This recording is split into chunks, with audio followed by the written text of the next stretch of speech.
BPN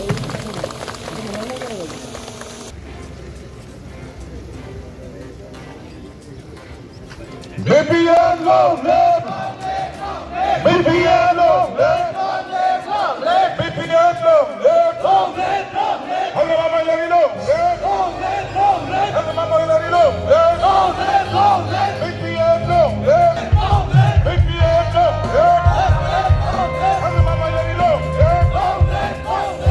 जायखिजाया जोंहा delegate session दङ दा बे डेलिगेट सेसनाव जोङो गोबां बिटिसि रायजो राजाफोरनि समस्याखौ लानानै सावरायनाय जागोन बिखेखयै बिटिसिआव जिहेतु गोबां जाति जनगोष्ठी दङ गोबां जाति जनगोष्ठीनि जिब्लाक जातीय समस्या एब्लाक बेफोरनि सायाव बांसिन गुरुत्व होनानै जोङो सावरायगोन आरो प्रायोरिटी होगोन बिनि बादैबो जोङो एडुकेशन सेक्टराव बा एग्रिकालचार सेक्टराव बा टुरिज्माव बा जिखुनु डिपार्टमेन्टआव बोरै जोङो साबसिन हामसिन खामानि मावनो हागोन बेनि सायाव जों गुरुत्व होनानै प्रायोरिटी होनानै जोङो सावरायगोन दिनै आरो जोंहा मैया पिएमबि आरो सिडब्लिउसिआव गोबां माखासे डिसिसन लाखानाय दङ बेखौ जोङो दिनै डेलिगेटआव आरोबाव सावरायफिनगोन मथथे 2025नि जिथु इलेक्सन जानो गोनां बिटिसि इलेक्सन बेवहाय जोङो बोरै बिपिएफ हान्जाखौ देरहासार खालामनो हायो बिनि थाखायनो जोङो दिनै कनफारेन्सआव गोबां गुरुत्वपूर्ण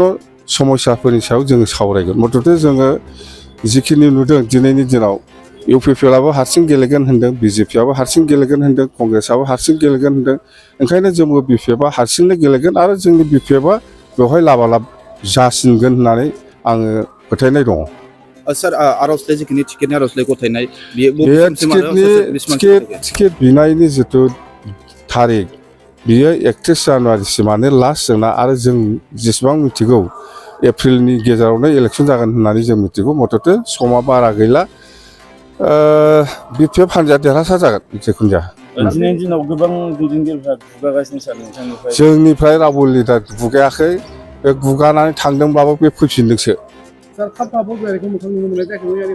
लोमजादों खोमा देहा गाज्रि जादों जानो हागौ लोमजादोंबो जानो हागौ बा माबा मोनसे जादों मथथे खाम्फाया दङ जोंनि पार्टियाव दे